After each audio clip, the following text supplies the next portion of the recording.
In this video I'll show you the first time when I found the Ikea 65W chargers, the Sjoss chargers. These are 70 lei and the exchange rate is 5.1 euro, 5.1 lei to 1 euro, and this is 65 watts power delivery, and it can do programmable power supply, quick charge, and lots of charging modes. It can do 20 watts at 3.25 amps. That's the 65 watts mode, and most of the time it will go up to 45 or 48 watts, so your device has to support that charging mode. This is with these chargers. It doesn't mean that it will overcharge your device or make any problems with your phone.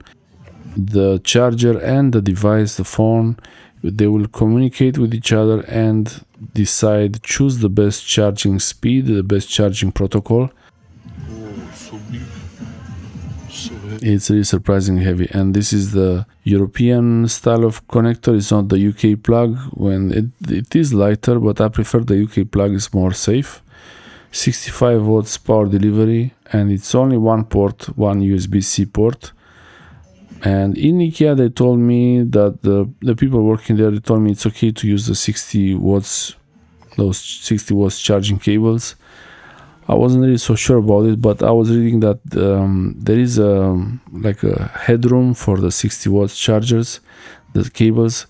Usually a regular USB-C cable, it should be maximum 60 watts, and if you want to use a more powerful charger with the cable needs to have a E marker or E tag or something. There is a chip on the cable that tells the charger that cable can handle more power.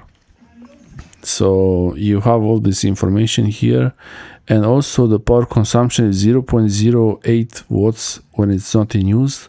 I think this is pretty good. It's very low power consumption when not used. Usually devices like this, they will consume some power even when you don't have something plugged in, and it's more convenient to keep the charger plugged in and not worry about having to remove it from the socket.